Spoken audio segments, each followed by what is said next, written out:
For the past 20 years, Dr. Thomas Fisher has worked in the emergency department at the University of Chicago Medical Center, serving the same South Side community in which he was raised.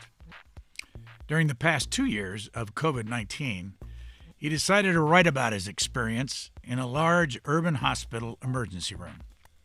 He says at the end of the shift, he was haunted by the confusion in the eyes of his patients.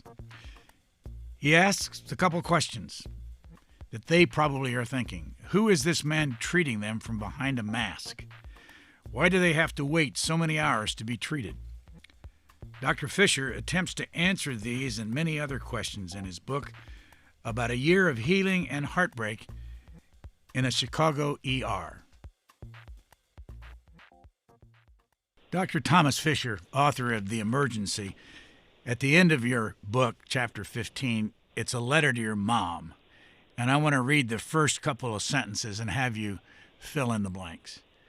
Dear Mom, I did all I could to protect you, but it wasn't enough. When you came home just as sick as when you went to the hospital, the wave of nausea made my eyes water.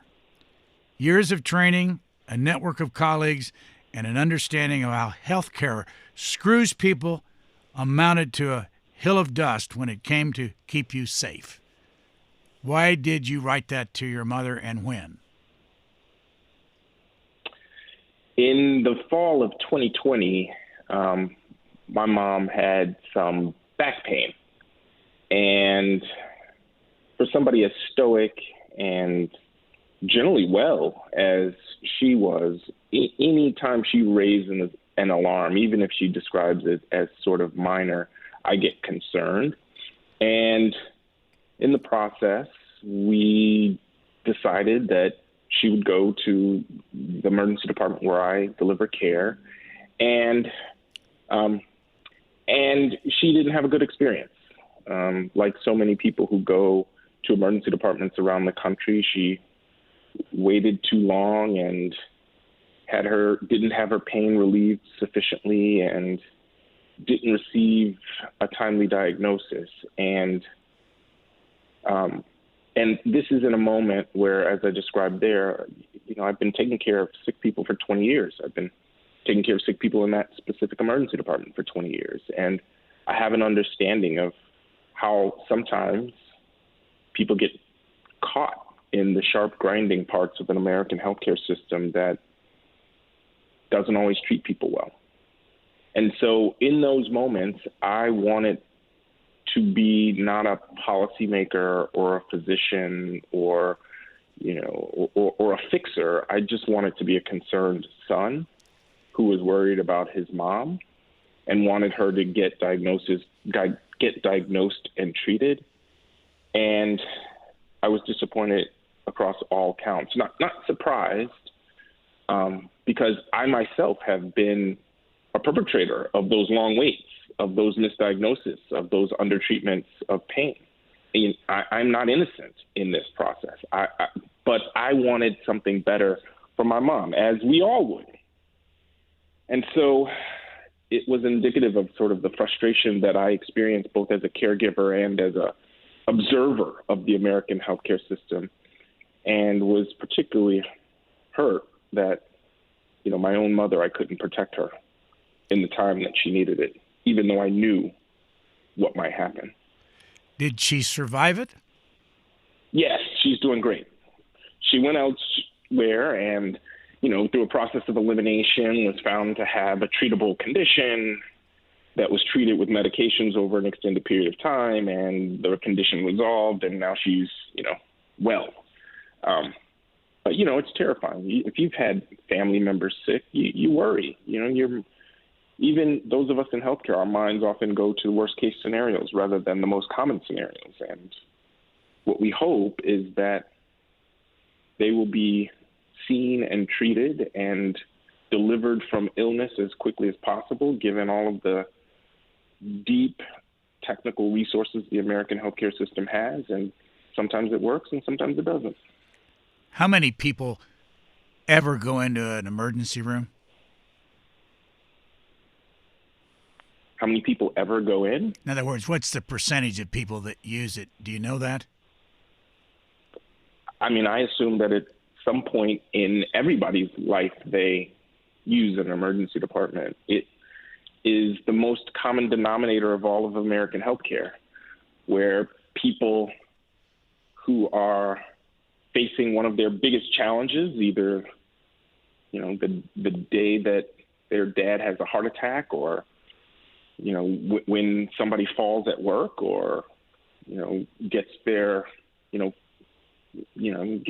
a diabetic emergency, ends up in the emergency department, and also people who are at the end of a series of bad days end up in the emergency department because they have no place to stay, or, they've been in a dangerous relationship and they need help, or, they don't have a physical home to live in and they are cold.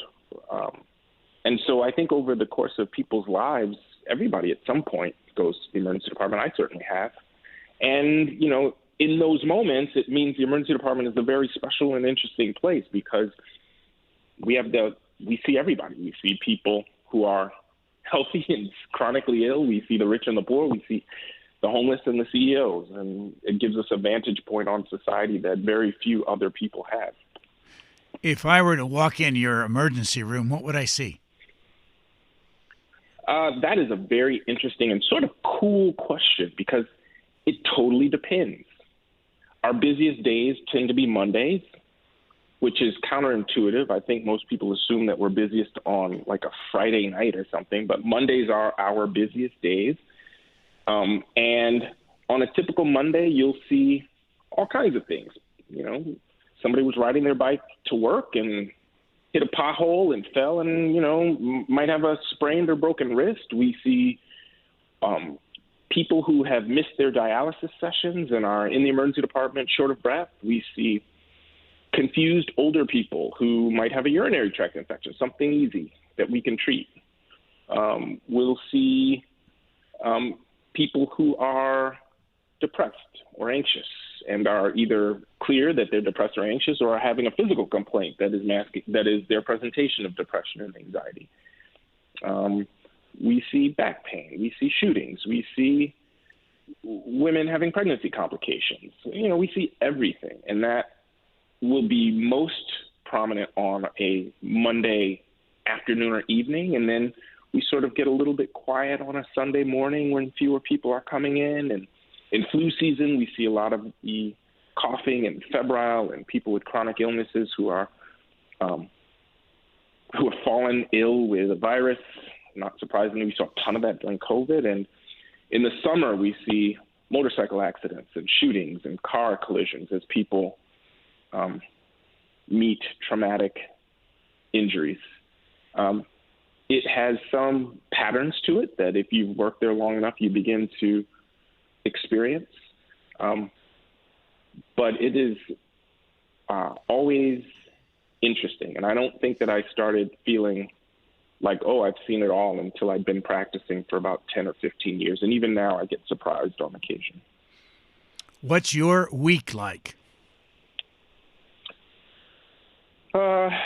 I am not a typical emergency medicine physician. I think because I've been writing and do all of these other things that I sort of describe in the book that include, working on the health system itself. I don't work full time in the emergency department, but those who do work full time work about 3 shifts in a week, sometimes 4. Those shifts are sometimes morning, sometimes evening, and sometimes night shifts. In my hospital, they are 8 hours at a time, which is manageable. And they're really interesting because not only do we have the variety of patient presentations, but we work as a team. And I think what's exciting about the teamwork is that whether it's our pharmacists and nurses and technologists, or our housekeeping and security, we are all sort of focused, and after a while we can anticipate and start moving as a unit in ways that don't require a whole ton of direction. And particularly when things are complicated and moving fast because somebody is decompensating or has a critical illness, that choreography just, that seamless choreography is sort of really beautiful to experience and to see happen. What impact did the 1986 law regarding emergency rooms have on people coming to the room? The Emergency Medical Act, the EMTALA law, Yeah. Is that the one you're referring to? I am, yes. So EMTALA was at the end of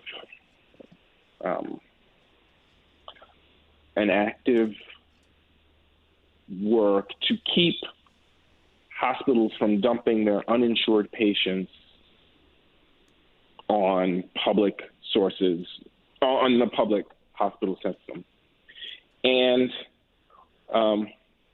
well before my time as a practicing physician, I was a very, very young person when this law was passed. I had very little engagement in the world outside of my classroom.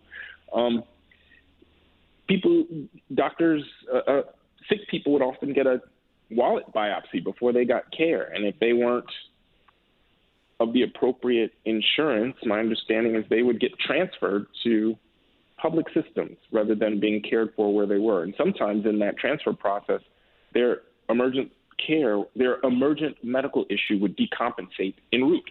Or maybe they were in active labor, and rather than having their child delivered where they were, they would be transferred. This did a couple things. It made, once the law was passed, that you had to take care of everybody regardless of you had to treat emergency medical issues regardless for an individual's ability to pay.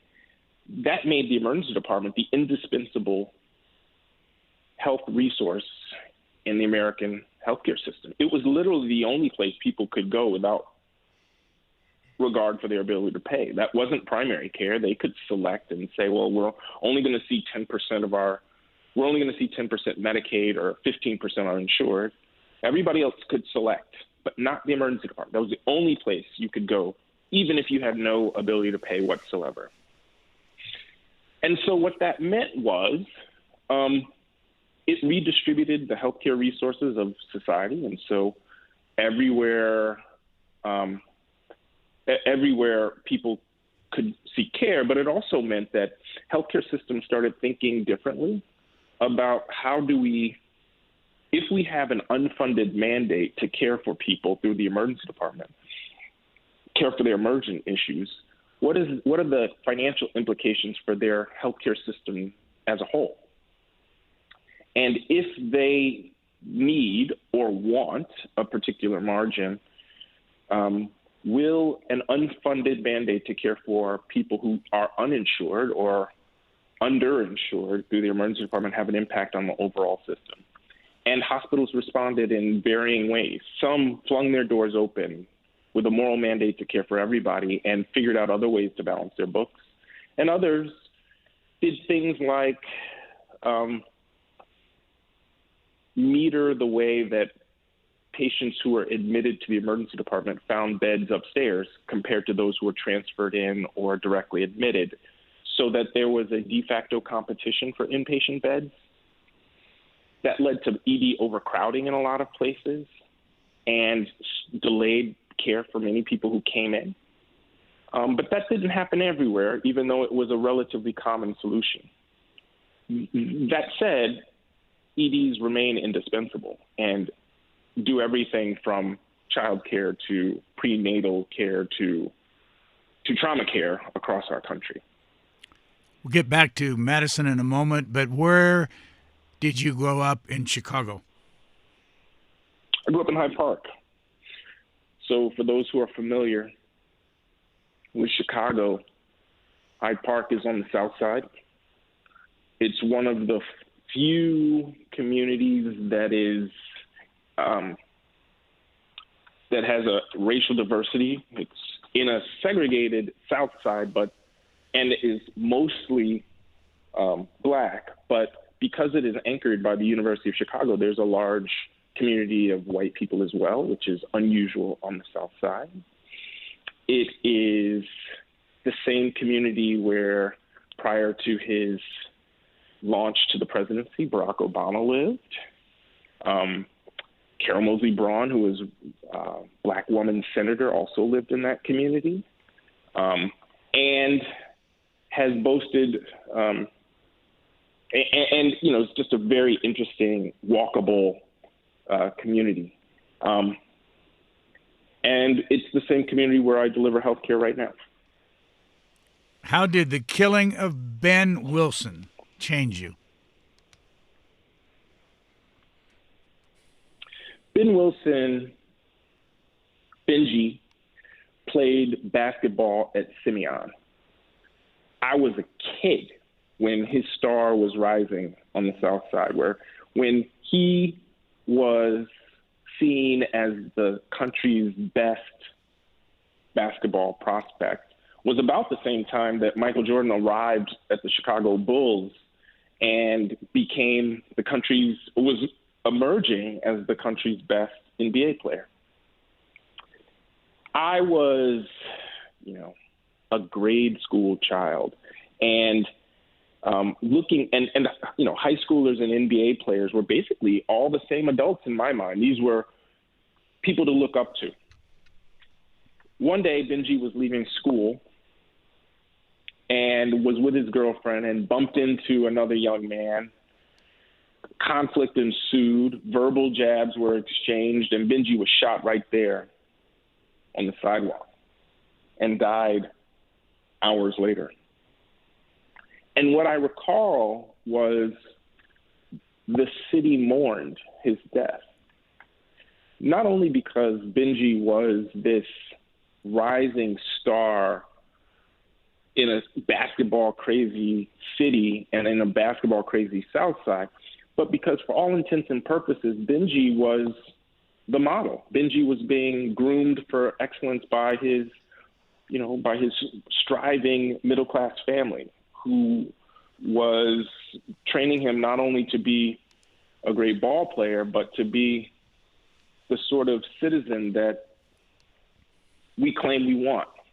And to have him plucked from the prime, from the growth of his personal and professional career just so suddenly was jarring to me. It made the notion that violence was abstract and foreign something very personal and local, something that could happen to me. I was also in, a striving middle-class family on the South Side. While I wasn't that kind of athlete, I was never going to grow to be 6'8" and have ball handling skills like he did, but I was similarly being taught that I could do anything, that I could emerge from the South Side and, be a doctor, be a lawyer, be something greater than, getting over on a day-to-day basis.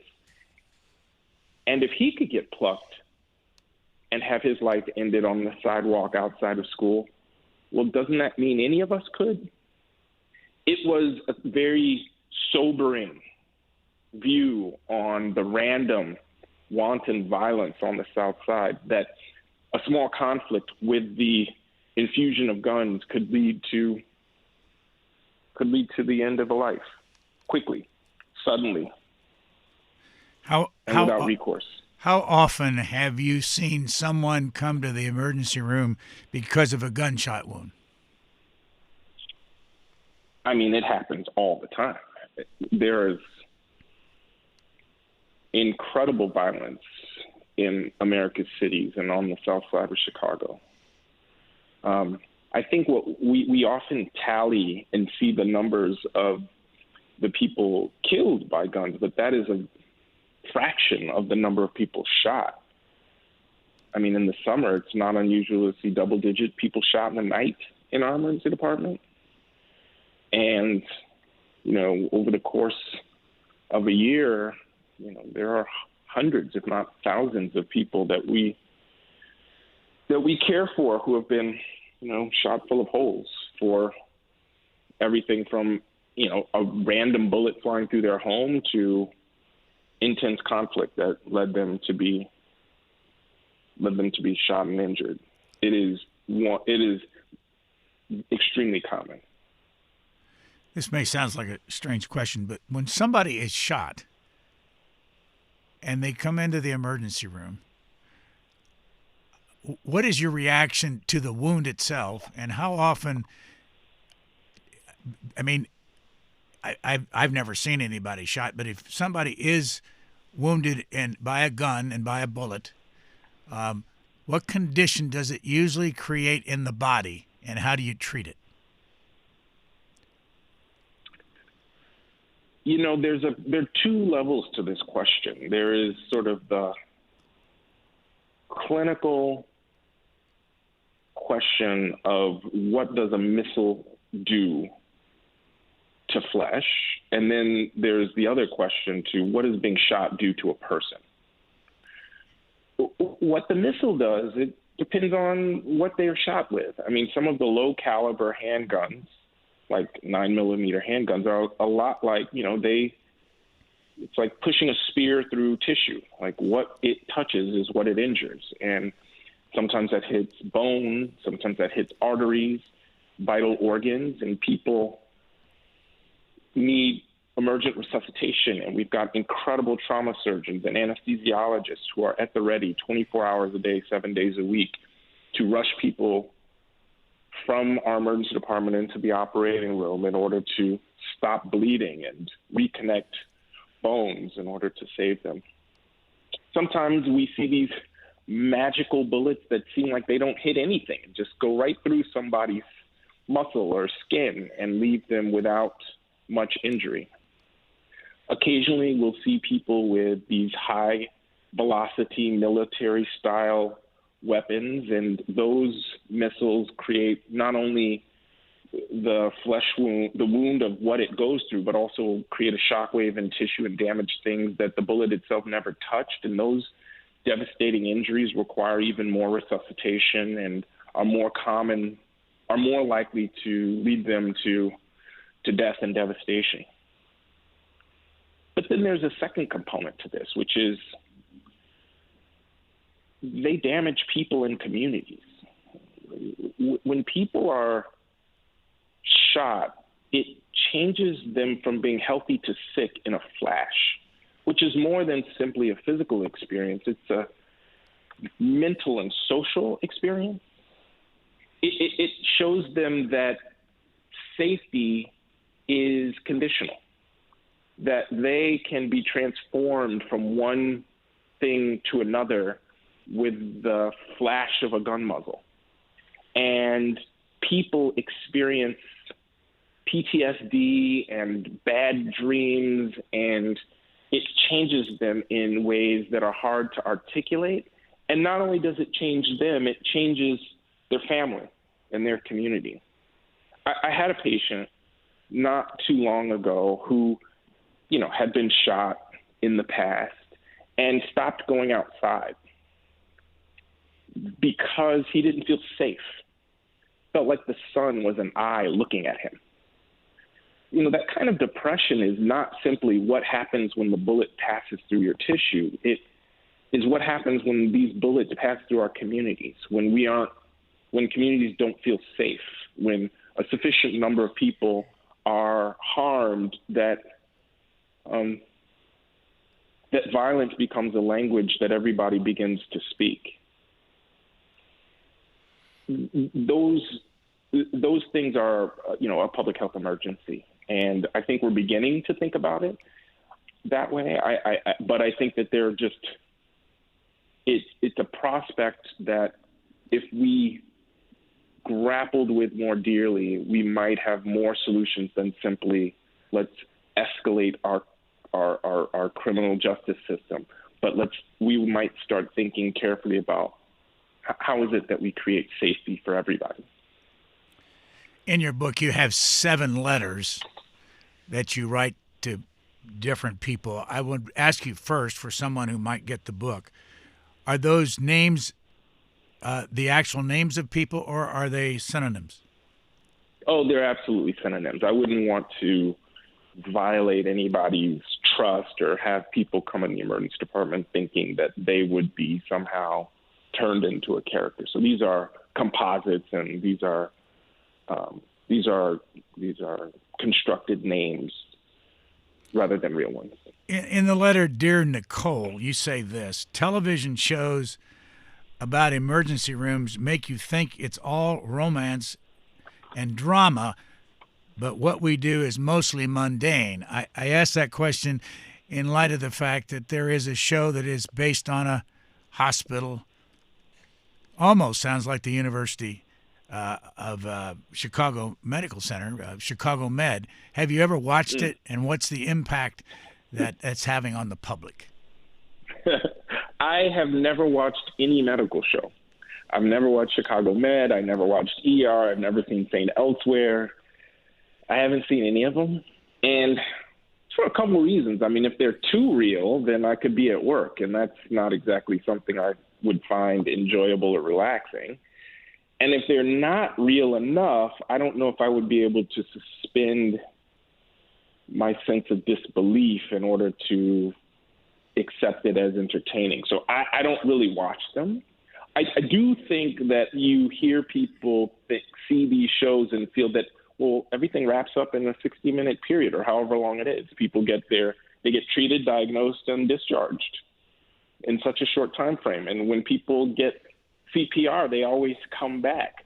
And I don't think that those sorts of dramas can reflect that the real challenges that we face and the extended time periods that people wait, or really show the complicated humanity and suffering that people experience. You know, I think that one of the challenges that we all have, whether it's TV dramas or not, is that we've actually transitioned so much of human suffering off screen. Right? Our emergency departments are locked behind closed doors for good privacy reasons, but also we never see people actually die anymore.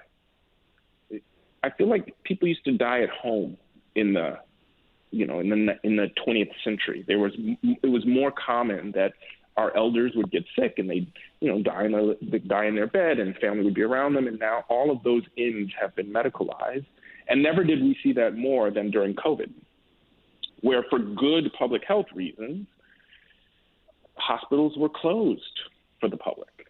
And so it was only, our respiratory therapists and doctors and nurses who saw people stricken with COVID gasping for breath, and the wild eyes of fear that struck people as they were drowning in their own lungs.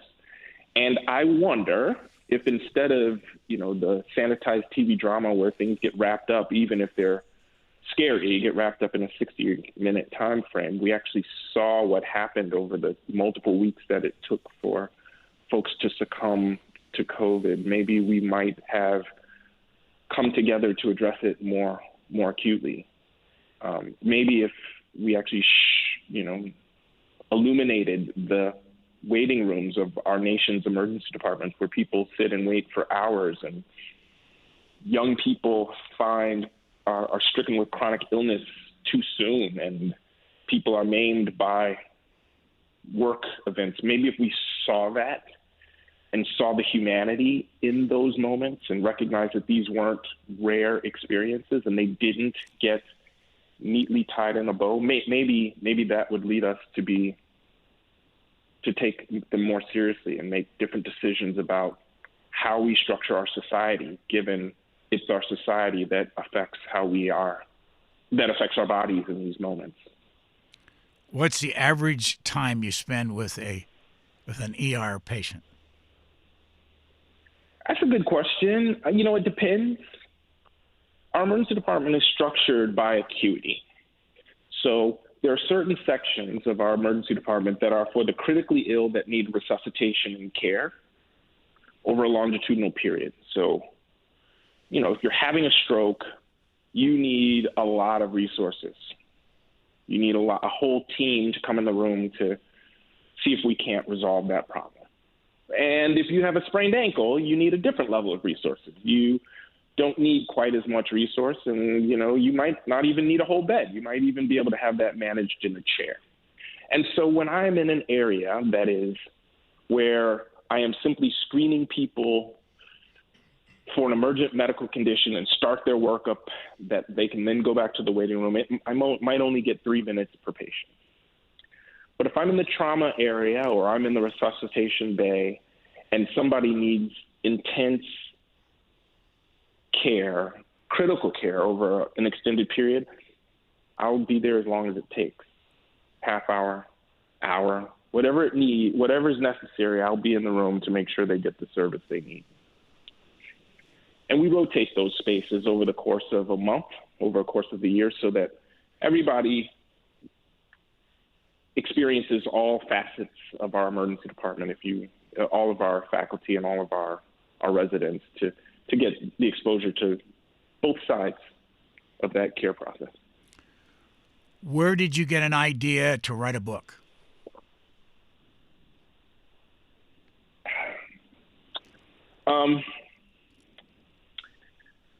I've been journaling for a while, and partially I've been journaling in order to help me work through the experience of, sort of the moral conundrum that comes with the gap between what people need and what we can give them. And so, as somebody who's been trained to take care of sick people and, spent a lot of time in medical school and a lot of time in residency, when people are in the waiting room and they've been waiting for 5 or 6 hours and you don't have any beds available and you have to pick who gets the single bed that's necessary for care. And 5 or 6 people who are critically ill out there out of the 40 who are waiting. It's very frustrating. It makes you feel it is not why you went into medicine, and it makes you feel helpless to a system that you have no control over. And the patients feel similarly helpless. And so you pick somebody and you bring them back and you deliver the care that you spent all those decades training for, and then you look back out there and there's still 5 people who are critically ill and need a bed. And so dealing with that frustration led me to journal, write down, well, not only what did I experience, but how am I feeling and what am I seeing? How do I pull together the 20 years of experience, both in the emergency department, but also in shaping the healthcare system from the various vantages that I've had from the payer side to government? How do I pull all that together into an understanding of what is this system that I'm seeing?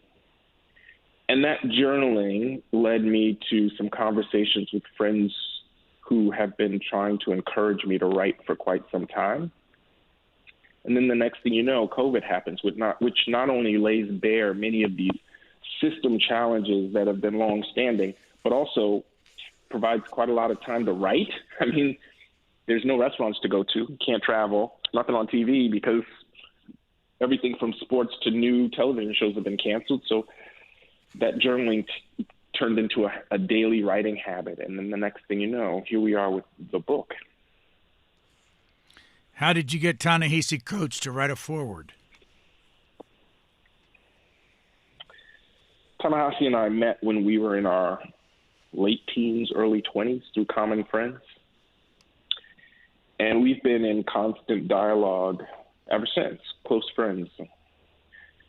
As I wrote the book, he was certainly encouraging and even prompting me how to think about writing, how to describe what I see, how to shape an argument. I mean, he's one of our generation's best writers, and so I was very edified to have his prompts, experiences, and exposures.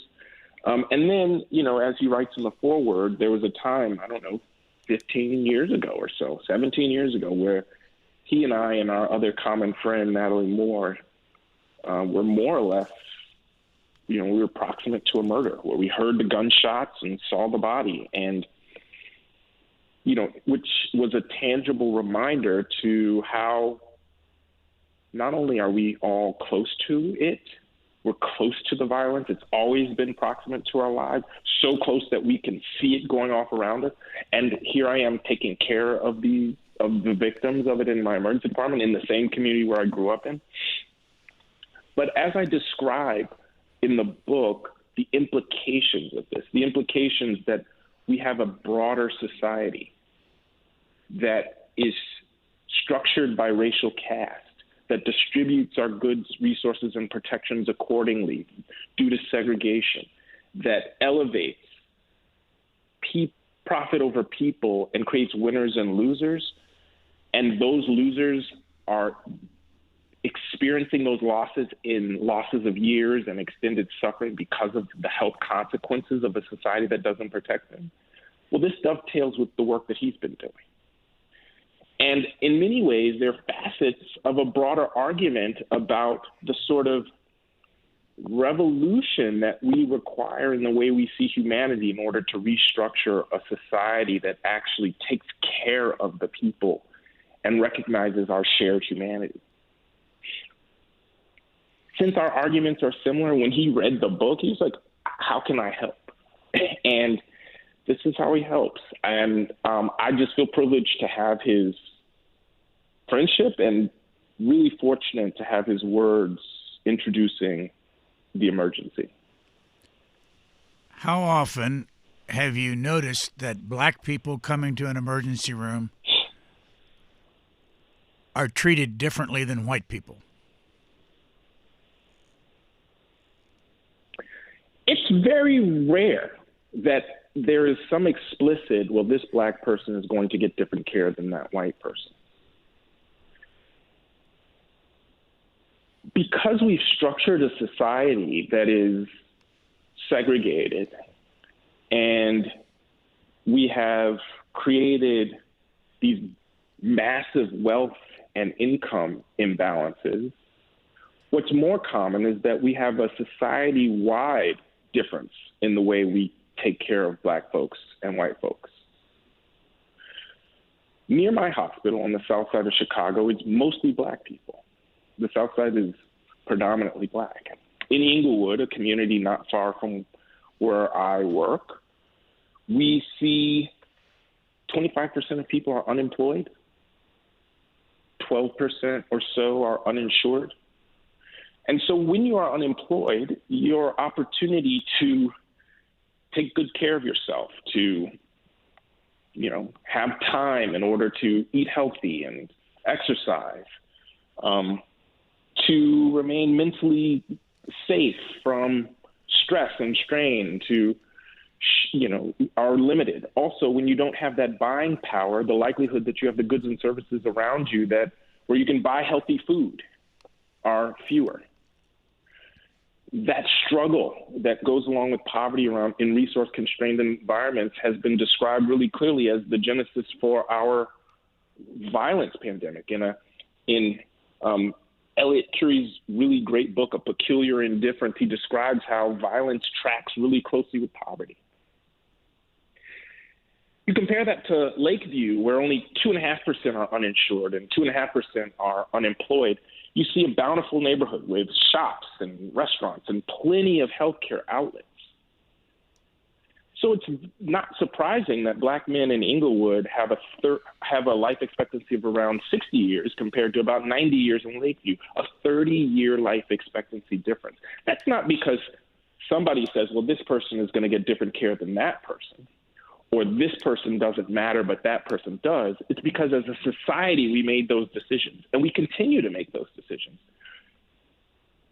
It's because we aren't saying this is unacceptable, that everybody in our community is similarly human, and we all deserve to take care of each other in the same way. It's because we have bystanders who look at this segregation as something that was descended from the heavens as opposed to man-made by policies that get extended year over year. And as a result, we see some people paying with their lives, right? We know what safe communities look like. They're in Chicago. We know what healthy communities look like. They're also here. We can do this for everybody if we chose to. In your book, you say something like the following on several occasions. I'll read a sentence and get your reaction. Mm-hmm. The immorality of a segregated emergency department offering wealthy and white patients quality care at the expense of services for poor and black people fueled me through sleepless nights and anxiety about retaliation. Yeah. Why did you so often write something similar to that in the book? I was describing in those moments a particular crucible that happened early in my career where the institution was responding to a financial downturn by creating a two-tiered emergency department. One section for people with specific medical problems, but also good insurance, and another section for people with other medical problems and without good insurance. That two-tiered medical system, or these VIP end-arounds, are morally fraught. Because what they are saying is that if you have good insurance, you are more worthy of health care. Not because you're sicker, not because you need more health care, not because you're the most vulnerable and therefore require additional services, but because you're wealthier, because you happen to have won the lottery and had a great upbringing and good education, and you now have good insurance. If you believe that we are all similarly human, that when we are sick and vulnerable, which we will all be at one point, that in those moments when when all of our social categories have been shed and we're no longer an engineer, we're just a sick person, if you believe that in those moments we're all human and we all deserve to be nurtured and cared for, then why should your insurance status be the thing that defines whether or not you get prompt care? Shouldn't that be defined by something related to your illness itself? These categories and ways of funneling our most dear healthcare resources towards those who have the most rather than those who need it the most are a moral blight. Particularly then when you step back and consider that most of these healthcare resources have been structured and delivered by the public. I mean, if you are cared for by a resident, those residents are paid for by federal dollars. If you're seeking care in a nonprofit healthcare setting, well, their revenues are tax protected, and the land that they sit on is being subsidized by their surrounding communities. These things should be held in common in order to serve those things that are most dear to us, our bodies. Our health is the most important thing that we have, and everybody knows it just as soon as their son or daughter falls ill, just as soon as their partner gets hurt, just as soon as they have a car accident. They know that nothing else is more important than their health. So why aren't we having our healthcare reflect these deeper truths, these facts that we are, at the end of the day, all human and all worthy? And at the end of the day, we can't have two tiers. At the end of the day, we owe one another that when we are the most sick and the most vulnerable, that we can be sure that we're going to be cared for without regard for these arbitrary social categories. When you talk about your university experience, you talk about being dropped into a small community in New Hampshire called Hanover. Yeah. And unless I missed it, and I could have easily missed it, you never named the college. I know what college it is, but I wonder if that was done on purpose. No, I don't think I don't recall doing that on purpose. I went to Dartmouth College. What was it like for you? It was a stretch experience. It was so beautiful. A fall in northern New England is stunning, with the hills around ablaze with trees changing colors and crisp fall air. But you also have to remember, I grew up on the south side of Chicago. And so, my high school had 2,000 kids, something like that, maybe 1,500. And then you go to Norman Rockwell's New England, where, it's a one stoplight town. It's a social and cultural transition. There were the school has incredible resources and, just packed with smart folks, but it was not very diverse. While there were black folks from all over the country and truly all over the world there weren't many of us. And so what I was accustomed to was a level of community and, to some extent, anonymity living in the city. And that was gone.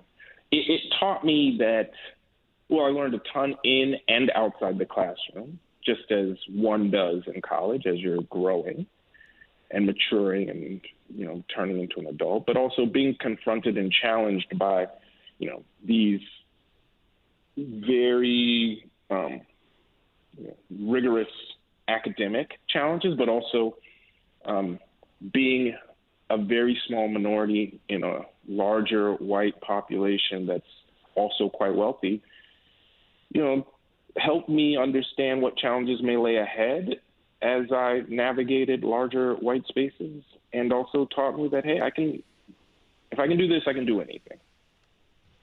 What was the difference between Dartmouth and your medical training at the University of Chicago? I was back home, coming back to Chicago. And while I didn't live at home, I was back in familiar environment, and it helped me to be regrounded in the community that I knew and loved. And I was also able to bring lessons of sort of the rigor of training that I got in college back to the classroom at the university. And I think one of the biggest difference was also that, look, medical school was pass-fail. And trying to get into medical school was this, this Hunger Games of competition, trying to get ahead of somebody else. But being in a pass-fail environment kind of reminds you that your education is your responsibility and you can't learn it all. And so it kind of took the pressure off and then refocused me on, why am I here to begin with? Well, I'm here to kind of learn these tools in order to take care of the community. I wanted to be good at this, not just simply get A's. And that sort of changed my approach. But it also, all of a sudden, I'm back in the segregated city. And it made me wonder, how much of this city is actually mine, right?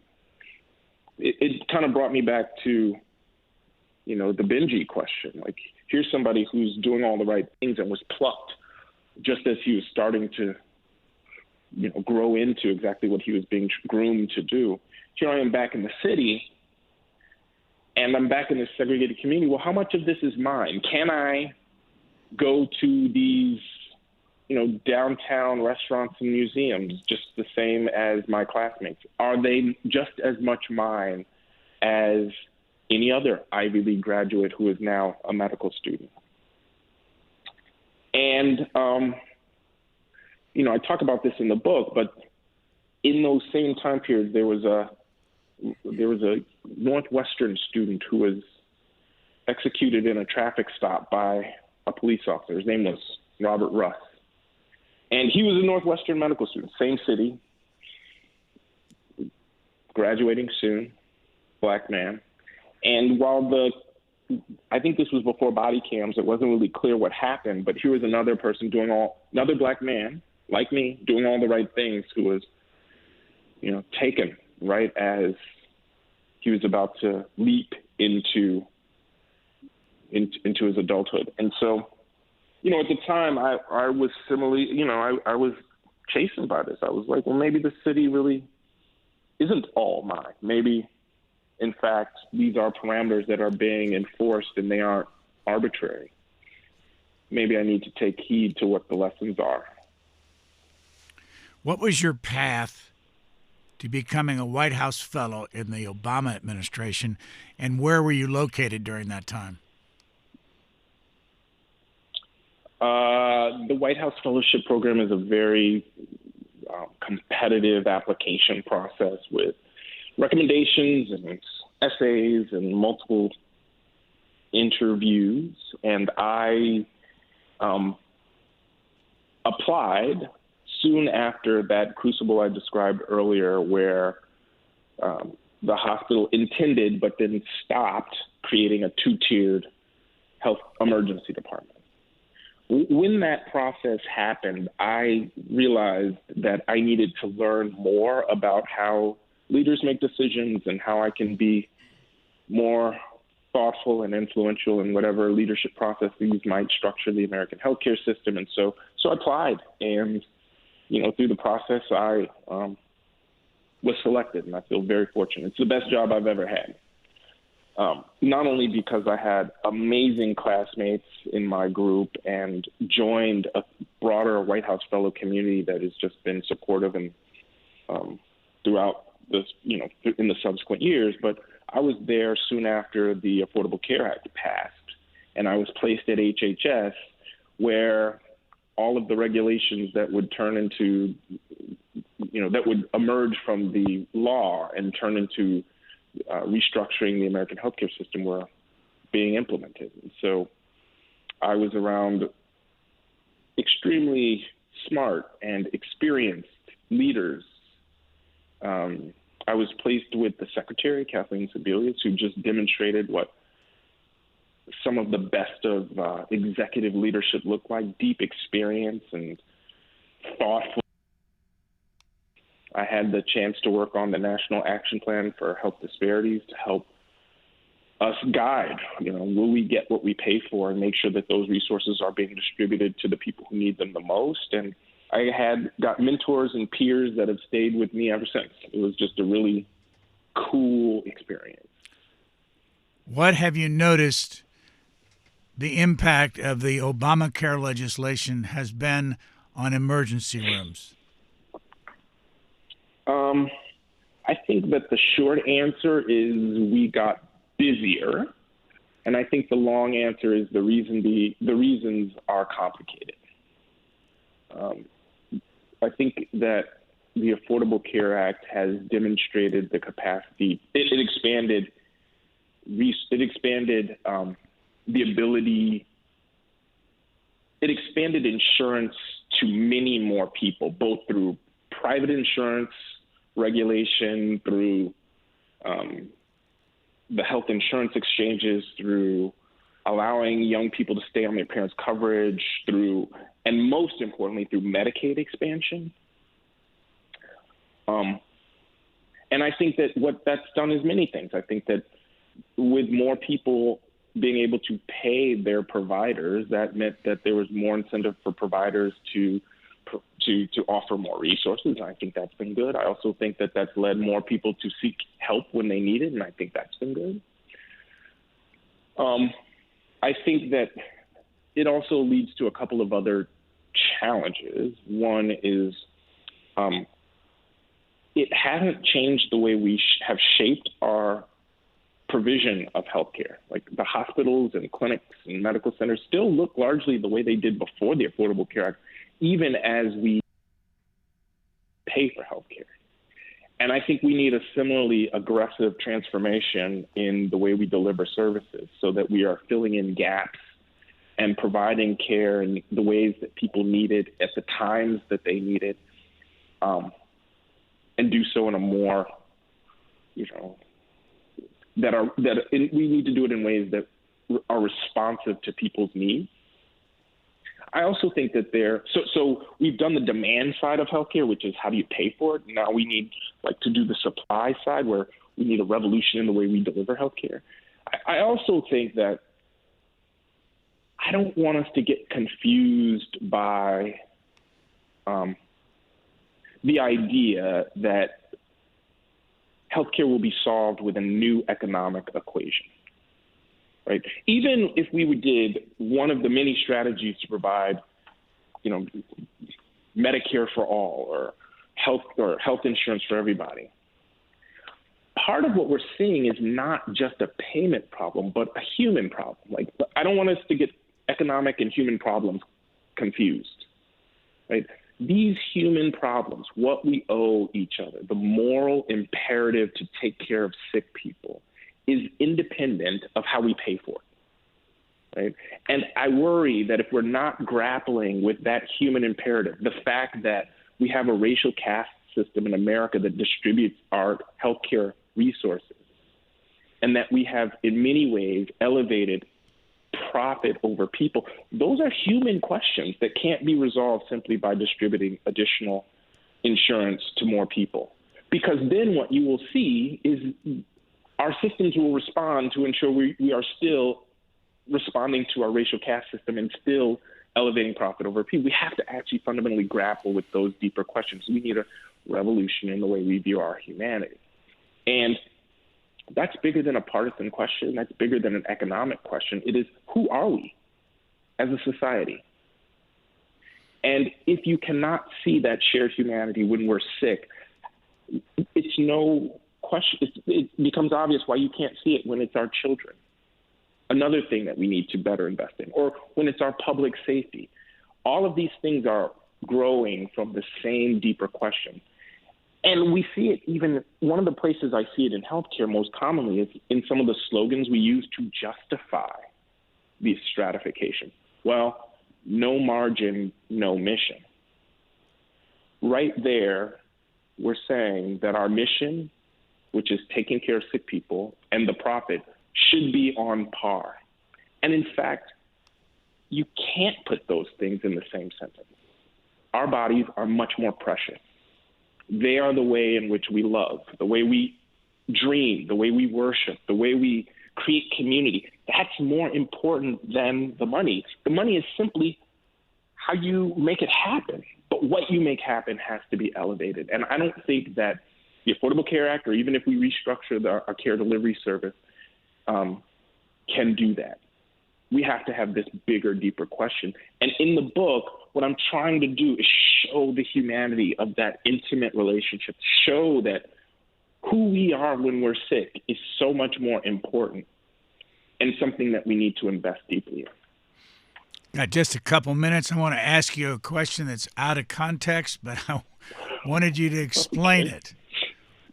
As a white man, I wouldn't have a clue what a black man nod is. Ah, okay. I feel like maybe I shouldn't even tell you. I feel like there's certain secrets that maybe we should hold. It's okay with me, but I still want to ask the question. Look, I mean, there are a lot of in-group signals that folks have, whether it is, a language-specific signal or, other social cues that we have. And, when black men see one another, we give each other eye contact and a nod to say, I see you, and greet each other, say hello. You'll know it when you see it. Take a look around. So if I start using it, what will happen? You'll catch people off guard, and people will wonder, well, what are you doing?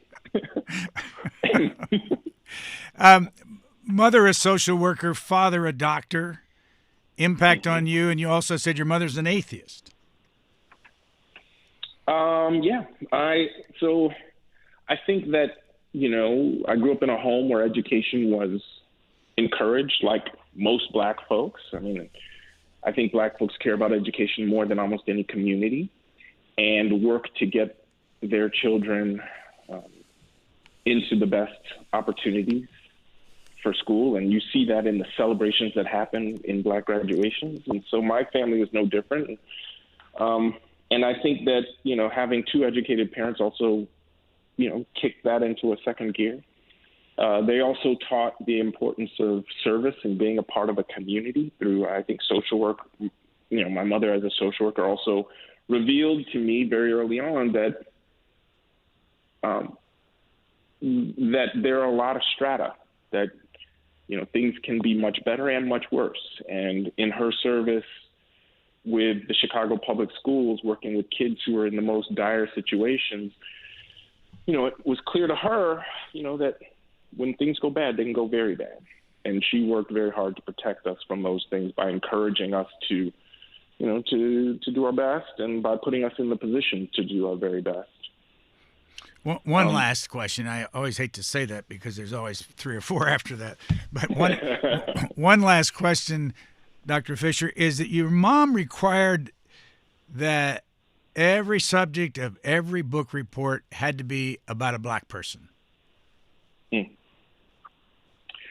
My mom was very cognizant of making sure that that we understood we were a part of a community, an old community, a community that has been here on the South Side for 100 years and spawned Mahalia Jackson and Lorraine Hansberry, a part of a community that has been challenging America to live up to its stated but unrealized values for as long as we've been here, a community that has shaped the country, and then the country and the world has created art that's durable, everything from jazz to rock and roll, our black creations. And she wanted us to know that, not simply for book reports, but to understand that we are in a context, and that the work that we could do will be a part of this context. That the sort of justice that I describe in this book is a part of a very long Black American tradition. And that the outcomes that I'm asking, that we see ourselves as similarly human and worthy in the care of our bodies, is not something that I'm likely to see in my lifetime, just as many of these folks in my book reports were working to do something that they didn't see in their lifetimes, but are a part of an arc of what Black Americans have been demanding of our country since we got here. And so she was intentional about it. I was annoyed because what I wanted to do was something popular and fun. And she was like, actually, you need to understand that you're a part of something bigger than you. You need to know the truth. And so here we are. The book is called The Emergency, subtitled A Year of Healing and Heartbreak in a Chicago ER. Our guest has been Dr. Thomas Fisher at the University of Chicago Medical Center. Thank you very much, sir. Hey, thank you. It's been fun. Thanks for listening. Please rate, review, and subscribe to this podcast wherever you get your podcasts. We would love to hear from you.